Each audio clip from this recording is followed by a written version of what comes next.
Imagine a family tree so twisted it folds in on itself, a circle where roles blur until the unthinkable becomes real. This legend asks a question that should freeze your blood: what happens when a grandson becomes the father of his own grandmother's child?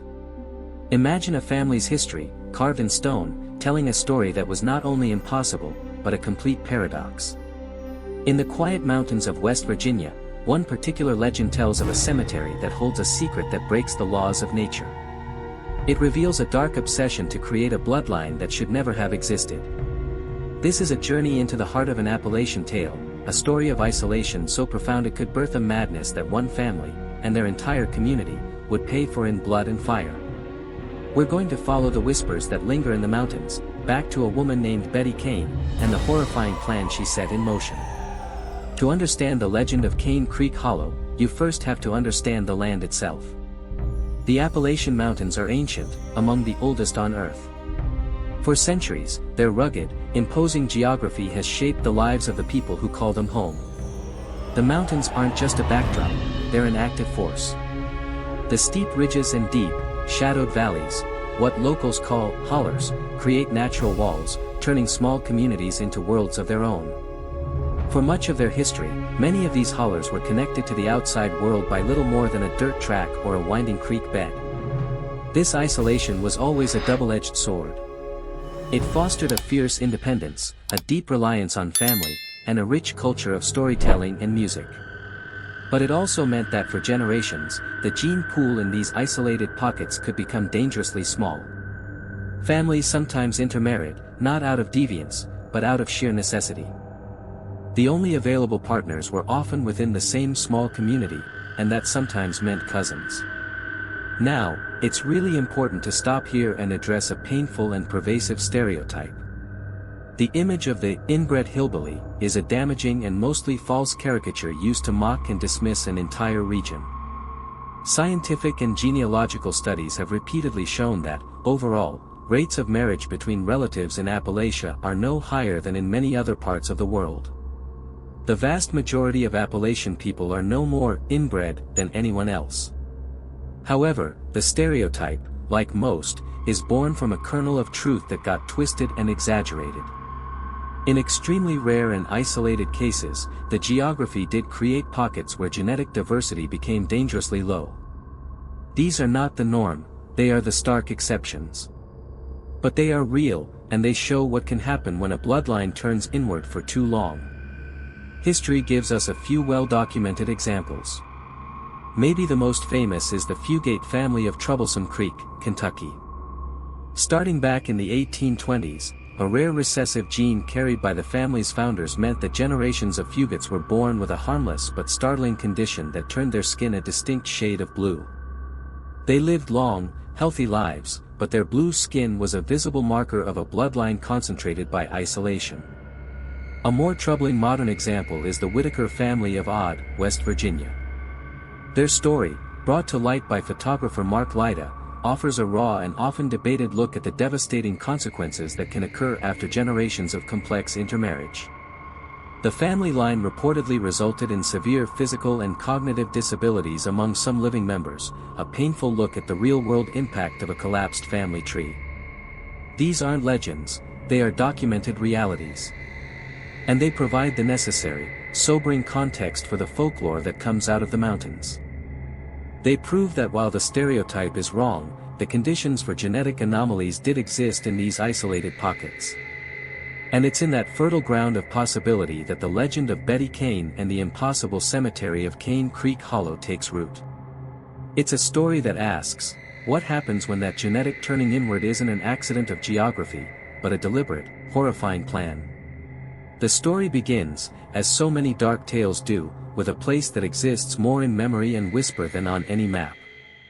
According to the legend, Cane Creek Hollow was one of the most inaccessible places in West Virginia. A deep, shadowed cut in the earth, where the sun was said to only touch the creek bed for an hour at midday. There was no road in, only a treacherous path that followed the winding creek, a path few outsiders ever dared to travel.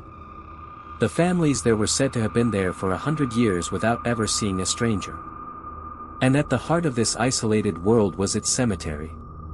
A small, sloping piece of land, overgrown with myrtle and shaded by ancient oak trees. At first glance, it looks like any of the thousands of other family plots scattered throughout the mountains. But if you were to stop and really read the names and dates, a creeping sense of unease would begin to settle over you. Something is profoundly wrong. The legend doesn't just hint at this wrongness, it gives specific, chilling examples. You might find the headstone of a woman named Mary, whose date of death is carved as 1888. Beside her is the stone of her son, John, with a date of birth of 1890. A child, supposedly born 2 years after his mother died. You might find another stone for a man whose father is listed on a family plot marker as his own brother. The names repeat in dizzying, unnatural cycles. A grandfather and grandson with the same name, born only 20 years apart. The dates fold in on themselves, creating genealogical paradoxes. A stonemason's mistake? A community that couldn't keep its record straight? That would be the logical guess. But the legend of Cane Creek Hollow offers a much darker explanation.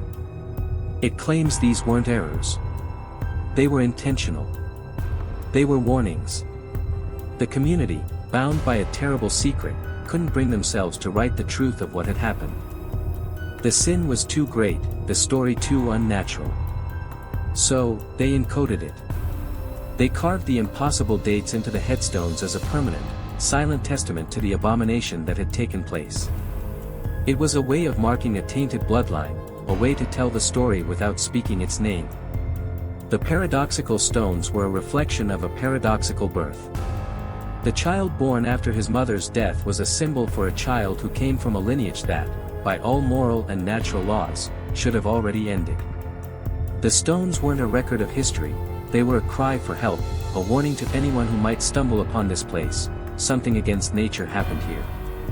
To follow the twisted thread that the headstones offer, we have to go back to the family at the center of this legend, the Canes. As the story goes, they were one of the founding families of Cane Creek Hollow, and by the late 19th century, their bloodline was already a tangled briar patch. Generations of isolation had taken their toll. This is the world Betty Cane was born into. The legend paints a picture of a girl who was different right from the start. She was born into a family where the lines were already blurred, seeing the tragic results of this shallow gene pool firsthand. She had siblings and cousins born with physical deformities and with minds that never fully developed. But where others saw tragedy, the story says Betty saw something else. She was intelligent and observant. And in her isolated world, with no outside education or moral framework to guide her, she developed a strange and terrifying idea. She wasn't horrified by the inbreeding itself, she was horrified by its imperfection. She came to believe the weaknesses in her family weren't the result of the bloodline being too close, but of it being corrupted by impure strains along the way. In her twisted worldview, the solution wasn't to introduce new blood. It was to achieve a kind of ultimate purity through a perfect, sacred union. She became obsessed with the idea of a convergence, a moment when the strongest elements of the Cane bloodline could be brought together to create not a damaged child, but a perfect one. A child that would be the culmination of their lineage, a kind of messiah for their clan. As a young woman, she was said to be eerily charismatic. She married a distant cousin, as expected, and had several children. On the surface, she was a matriarch of the Hollow, respected and a little feared. Her children grew, and they had children of their own. But her obsession remained her own dark secret, simmering beneath the surface as she watched her family, waiting for the right pieces to fall into place for her grand, unnatural design. She wasn't just watching her family tree grow, she was pruning it, preparing it for a harvest that would violate the ultimate taboo. We are now at the heart of Betty Cane's dark obsession. A plan born from a lifetime of isolation and a twisted logic that could only grow in a place so cut off from the world. What do you think drives someone to such a dark place? Is it a descent into insanity, or a horrifying kind of reason born from a world with no moral compass? Let us know what you think in the comments. And if you're finding this journey into dark folklore as compelling as we are, consider subscribing, because the story of Betty Cane is about to take its most terrifying turn. Betty's obsession needed a vessel. And according to the legend, she found it in her own grandson, Samuel. From the moment Samuel was born, Betty saw him as different. In a family that had produced so many frail children, Samuel was remarkably healthy, bright and strong. To the rest of the family, it was a blessing. To Betty, it was a sign. The convergence she'd been dreaming of was at hand. He was the key. From his earliest years, Betty took control of Samuel's life.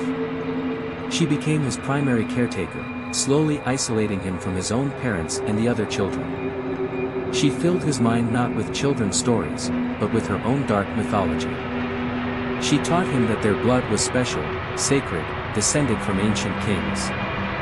She spoke of ancestral spirits who watched over their line, and of a great duty that he was born to fulfill. She became his world, his teacher, and his prophet. As Samuel grew into a young man, the community in Cane Creek Hollow began to watch with growing unease. The relationship between the grandmother and grandson was just not natural. It was possessive, intense, and deeply unsettling. They were rarely seen apart. The other families in the hollow began to whisper. They started to avoid the Cane cabin, pulling their own children away when Betty and Samuel approached. The air in the valley, once thick only with the smell of wood smoke and damp earth, now grew heavy with suspicion and fear. This is where the legend introduces a character named Ezekiel, an elder from another family. He saw the rot that was growing in the Cane family and tried to intervene. He spoke to Betty's husband, a man long since broken by his wife's powerful will. He tried to talk to Samuel's parents, but they were powerless. Ezekiel's warnings were met with silence and threats. Betty's control was absolute. And then, the moment the entire hollow had been dreading arrived. The whispers turned into horrified certainty. Betty Cane, a woman in her late 40s or early 50s, a grandmother, was pregnant. There was no question, no doubt in anyone's mind. In the closed system of Cane Creek Hollow, there were no secrets. Everyone knew who the father was.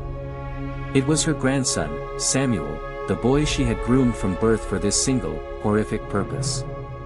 The ultimate taboo had not just been broken, it had been shattered. The convergence Betty had been planning for decades had come to pass. The unnatural pregnancy was a declaration of war against nature itself, and the people of Cane Creek Hollow knew they would have to respond. The news of Betty's pregnancy fell like a death sentence on Cane Creek Hollow. This was no longer about a strange old woman and her grandson. This was a curse made flesh.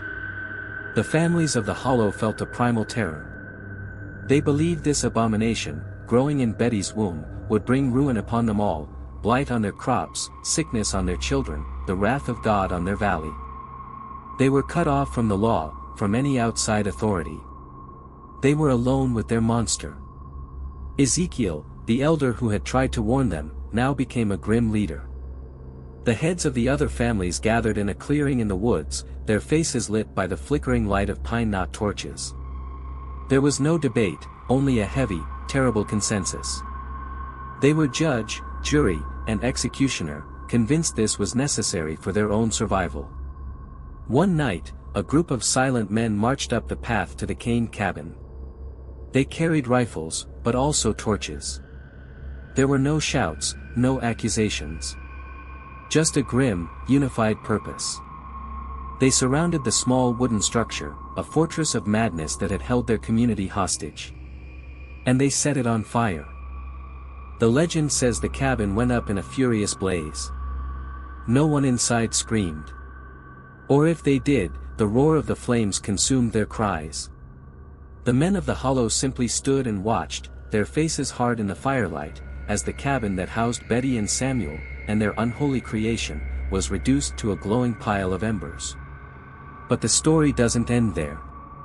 The next morning, as a foul-smelling smoke still clung to the valley, Ezekiel and the other men returned. They sifted through the hot ash and charred timbers. And under the scorched floorboards, in a spot miraculously protected from the heat, they found it. A heavy, metal box.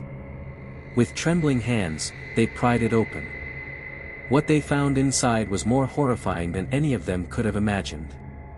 It was Betty's journal, page after page filled with her spidery, obsessive handwriting, detailing her decades-long plan to purify the Kane bloodline. She wrote of visions, of ancestral commands, of her belief that she was creating a new, stronger form of human. Alongside the journal were dozens of small, corked glass vials, each meticulously labeled with hair, dried blood, and fingernail clippings from various family members. And at the very bottom of the box was the final, damning evidence, a series of hand-drawn charts. They were breeding charts, like one would use for livestock, mapping out a terrifying future for her family, a multi-generational plan of calculated incest. It was the cold, clinical proof of a monstrous insanity. The fire had destroyed the flesh, but the box held the immortal soul of her evil. The discovery of the box changed everything. The men of Cane Creek Hollow had acted out of primal fear, but the journal and the breeding charts laid bare the true nature of Betty Kane's plan. They were left with a terrible dilemma: how to remember an event so horrific it defied words, and how to warn future generations without speaking the unspeakable truth aloud. This, the legend concludes, is the true origin of the impossible headstones. The community, forever scarred, decided to create a permanent, coded record. They went to their cemetery and began to carve the warnings. They chiseled dates that made no logical sense to signify that the events were beyond the boundaries of logic. The stone for the child born 2 years after his mother's death wasn't for a real child, it was a monument to the unnatural birth they had prevented. Each genealogical paradox was a symbol, a fragment of the monstrous story they couldn't bear to tell in full. The cemetery became their silent confession. Today, the story of Betty Kane exists only as dark folklore. And to be clear, that's almost certainly what it is. There is no Cane Creek Hollow on any modern map of West Virginia, and there are no official records of a cemetery with these impossible headstones or of a historical Betty Kane. This appears to be a fictional narrative, a ghost story woven from the very real threads of Appalachian isolation and the documented struggles of real families. It's a legend that gives a face to the abstract fears of what can happen when a community is walled off from the world. But the power of the legend is in the questions it leaves behind. The fire may have claimed Betty and Samuel, but stories have a way of surviving, clinging to the hills like the morning fog. The impossible headstones of the apocryphal Cane Creek Hollow serve as a chilling reminder that the darkest secrets aren't always buried. Sometimes, they're carved in stone, daring us to decipher their warning. And it leaves us to wonder, how many other stories like this are out there, waiting in the silence for someone to come looking? If this story left you with chills, please hit the like button and subscribe for more explorations into the world's most unsettling mysteries and forgotten folklore. Every family has secrets, but some are buried deeper and are far darker than others. What local legends or strange family mysteries have you heard in your part of the world? Share your stories in the comments below. We read them all. Thank you for watching.